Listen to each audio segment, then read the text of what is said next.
And now we're joined by NFL Network's Colleen Wolfe. She anchors the coverage on Thursday Night Football. NFL Network has the game Giants and the Washington football team. It all starts at 6 p.m. with NFL Game Day Kickoff. She's on Twitter at Colleen Wolfe. Also the host of Saturday's Good Morning Football. Colleen, thanks for being with us all the way out there on the West Coast. How are you?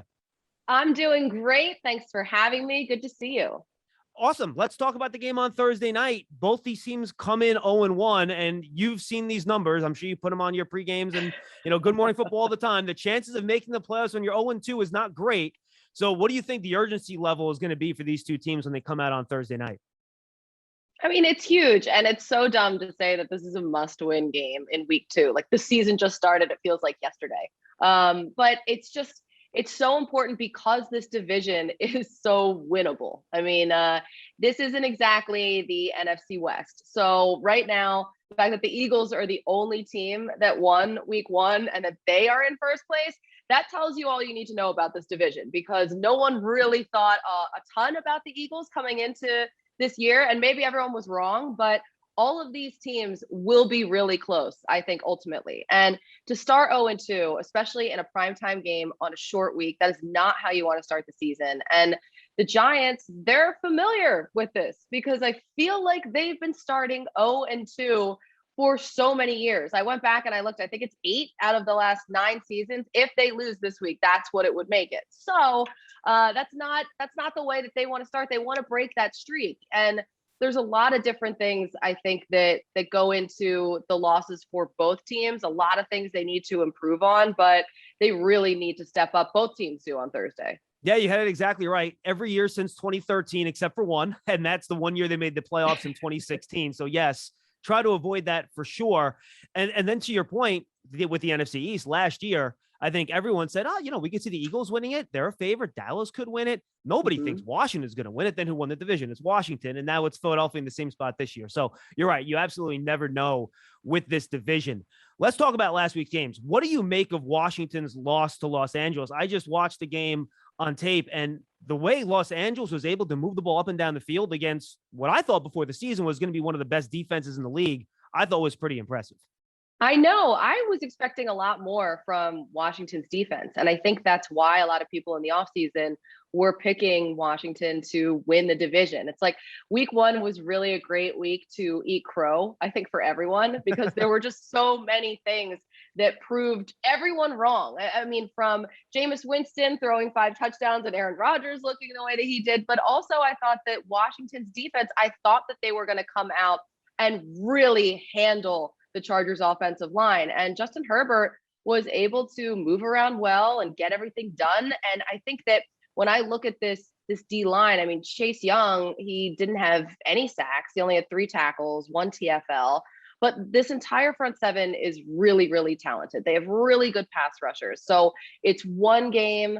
I don't think that that's going to what we saw on Sunday. I don't think that's going to dictate how they will play the rest of the season, but it really did surprise me from Washington. And Taylor Heinicke came in and was like decent too. And I shouldn't be surprised by that, because the fact that he came in and started a playoff game and actually played really well last year in that wildcard game against the Bucks. So he's a former undrafted free agent. This is his 5th team, and somehow he's still making it happen.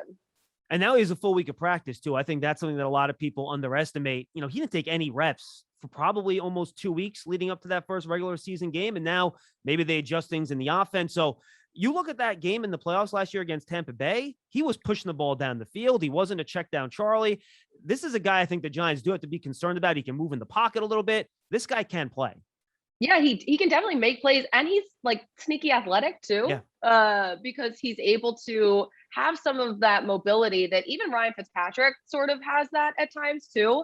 So I think that they're kind of similar in that regard. But yeah, Tyler Heinicke. You know what? I'm really bummed though that we're not going to have Ryan Fitzpatrick for a Thursday night broadcast, because I feel like without fail, every single season I've been doing this job, that Fitzy comes out and does something in prime time. And whether it's like he's rocking this Hawaiian shirt and his chest hair is hanging out and he's just doing his whole thing, he's saying hello to his like 27 children. I love Fitzy, so I'm very sad about this development.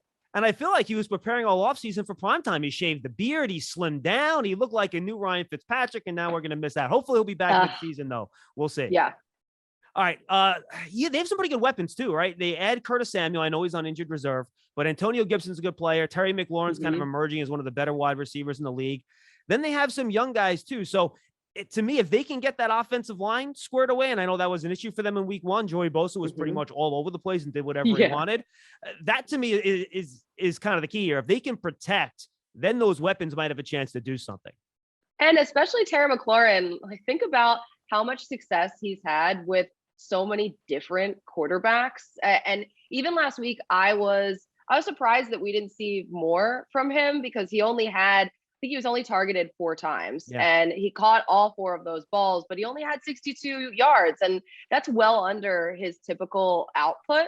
So I think we could probably see a big day from him. I don't know what's going on with James Bradbury, if they're going to be matched up on each other, but that could potentially be a problem. Antonio Gibson, he's been really good. I'm not really thrilled with the fumble that he had to kind of thwart the Washington comeback bid, because listen, for us, we really hate when both teams on Thursday night come in with losses, and especially to start the season. So I'm always on Sundays, I'm watching the 2 games who are playing on Thursday. And so I'm always rooting for those teams to win. And it was really disappointing for both of these teams to lose on Sunday. To your point, though, and I think this is important, and we see this every year in the NFL, never take too much out of week one. Weird things happen in week one. I mean, look, we all don't think the Packers are going to play like that all year, right? I don't think we think the Titans are going to play like that all year. No. Things change very quickly from week 1 to week 2 in this league every year.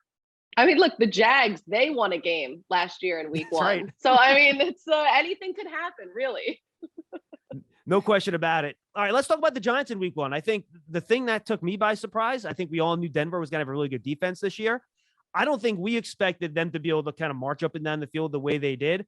So this, to me, has to be a big bounce back game for this Giants defense, because we talked about, right, Washington's defense is so good.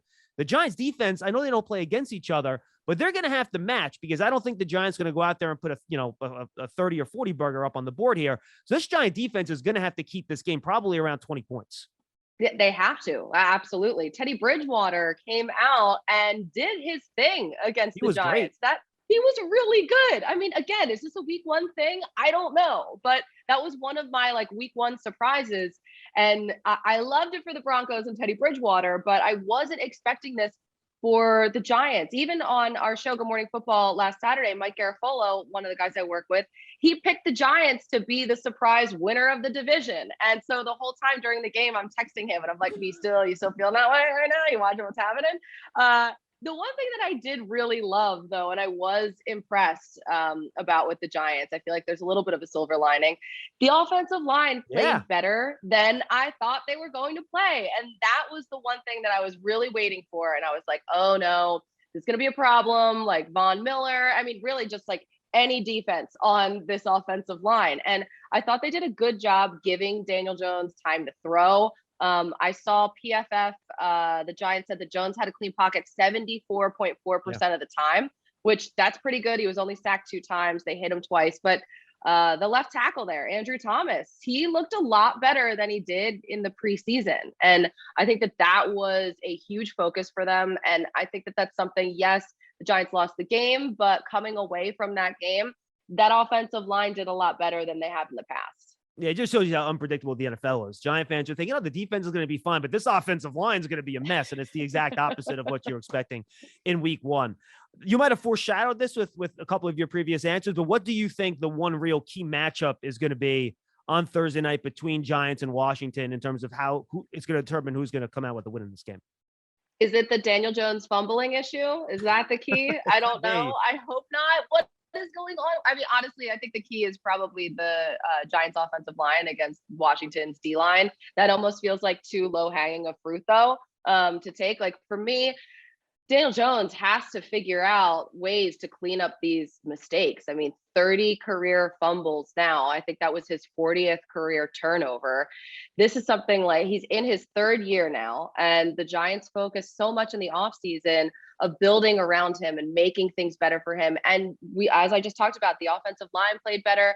That was just, it's such an inopportune time in the game for him to fumble too. Down 10, it was just, that would have taken them into the red zone if he didn't fumble the ball at that point. So it's disappointing. I think he really, really needs to fix that. And I don't know if it becomes a more of like a mental thing at this point or what, but that's something that is kind of concerning.